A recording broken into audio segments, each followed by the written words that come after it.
Halo teman-teman, selamat datang di channel Arakan Tutorial, tempat terbaik untuk belajar dan mendapatkan tips-tips keren tentang dunia akademik.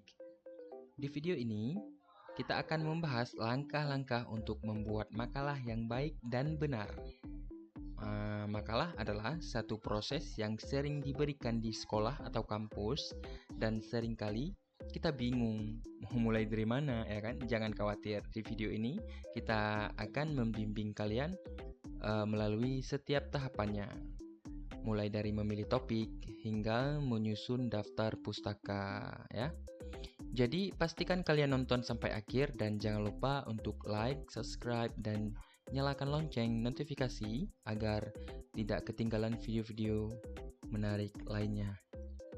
Nah, ayo kita mulai langkah-langkahnya ya. Yang pertama sekali buka Microsoft Word di komputer kalian. Kemudian buka lembaran baru sehingga tampil kertas kosong seperti ini. Dengan halaman kosong ini, kita siap memulai proses penulisan makalah. Ayo, kita lanjut ke langkah berikutnya. Nah, selanjutnya, kita akan mengatur ukuran dan margin halaman agar makalah terlihat rapi dan sesuai standar. Pertama, buka menu layout dan klik size. Di sini pilih ukuran A4 agar sesuai dengan standar kertas yang umum digunakan. Kemudian, pilih orientation dan pastikan lembaran kalian diatur ke portrait. Ya, ini adalah orientasi vertikal yang biasa digunakan untuk makalah. Setelah itu, klik margin dan pilih custom margin. Di sini kita akan mengatur marginnya. Pada bagian top, atur menjadi 3 cm. Di bagian kiri, left, atur menjadi 4 cm. Mengapa 4 cm? Kan gitu. Karena nanti saat makalah dijilid, di copy ya, di fotokopi kalian, bagian samping tidak akan ditutupi oleh jilitan. Bagian sampingnya itu nggak akan ditutupi oleh jilitan ya. Untuk margin bawah, bottom, dan kanan, right, atur masing-masing menjadi 3 cm.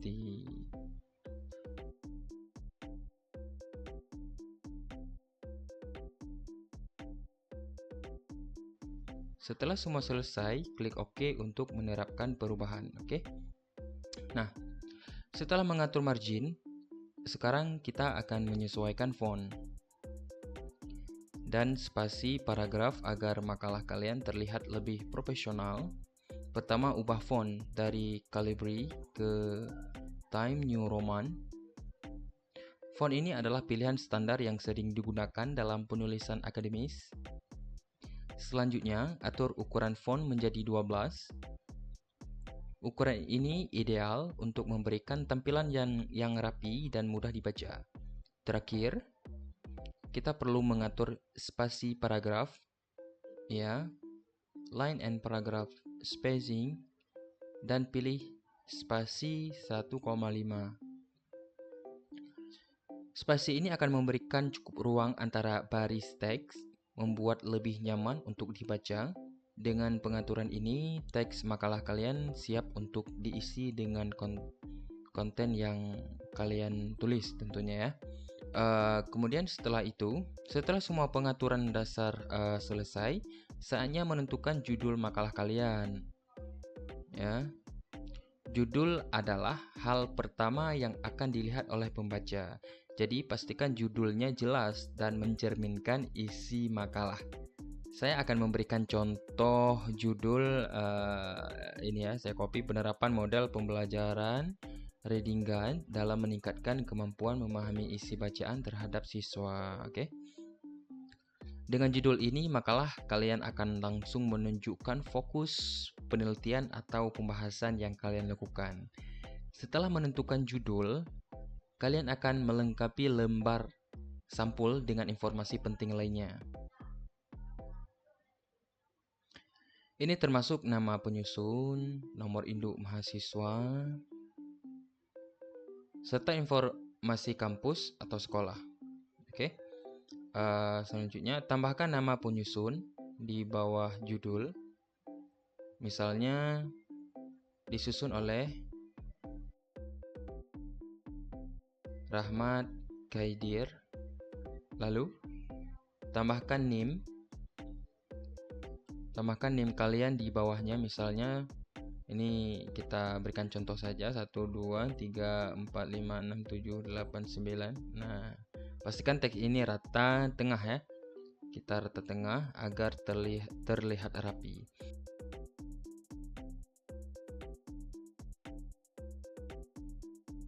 Setelah itu, tambahkan gambar logo kampus atau sekolah kalian di bagian tengah halaman. Oke, tambahkan gambar logo kampus atau sekolah kalian di bagian tengah halaman di bawah informasi penyusun. Oke. Ini akan memberikan identitas yang jelas pada makalah kalian. Berikutnya, tambahkan nama guru pengampu atau dosen pembimbing kalian. Misalnya dosen pembimbing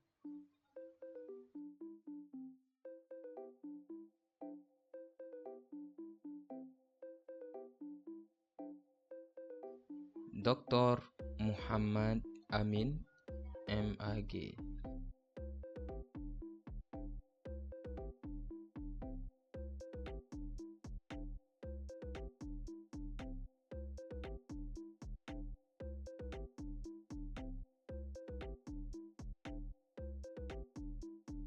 Jangan lupa untuk menggarisbawahi nama beliau dan tambahkan NIP di bawah jika diperlukan.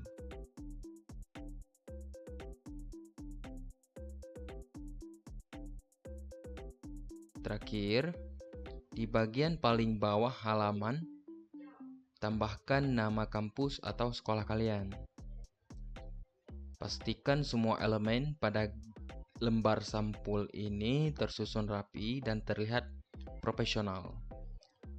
Jika semua sudah diatur dengan baik, lembar sampul makalah kalian kini sudah siap dan tampak resmi ya. Selanjutnya kita beralih ke kata pengantar ya. Kata pengantar. Bagi sebahagian orang, menulis kata pengantar bisa terasa sulit, terutama untuk menemukan latar belakang yang tepat ya. Tapi jangan khawatir nih, saya punya trik mudah untuk kalian. Ya, pertama buka Chrome atau browser yang kalian gunakan ya, nggak mesti Chrome juga. Di kolom pencarian Chrome, ketik ChatGPT. Ini adalah alat yang sangat berguna untuk membantu kalian dalam menulis. Setelah itu, buka situs ChatGPT dan di kolom chatnya kalian bisa langsung mengetik permintaan seperti ini.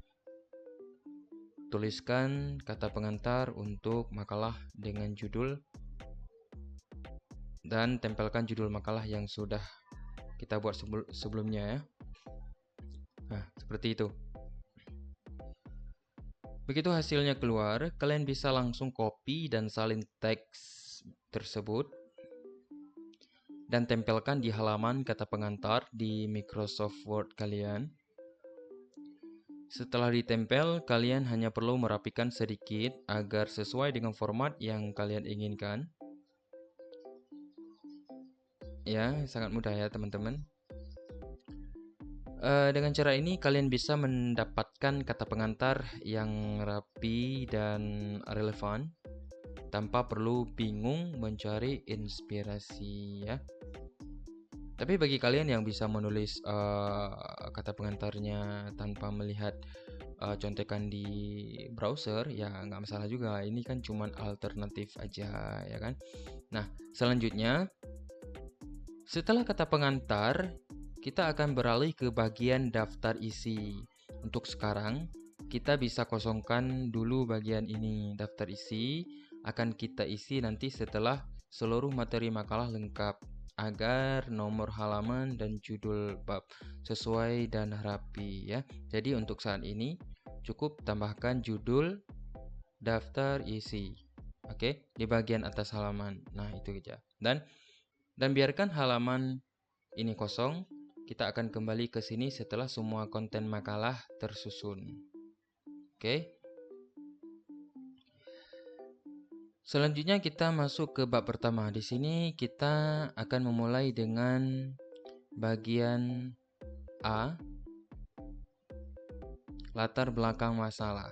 Oke, latar belakang masalah adalah bagian yang sangat penting. Karena disinilah kalian menjelaskan mengapa topik yang kalian pilih itu relevan dan layak untuk diteliti. Untuk menemukan latar belakang yang sesuai dengan judul kalian, kalian bisa mencarinya melalui berbagai sumber seperti ChatGPT, Google, atau Google Scholar, Sinta, atau bisa juga ke Scopus jika kalian pernah mencari ke sana ya. Tapi lebih simpelnya sih di ChatGPT kalau mau nggak ribet ya. Dan masih banyak lagi, cari artikel atau referensi yang terkait dengan topik kalian. Tentunya harus sesuai ya.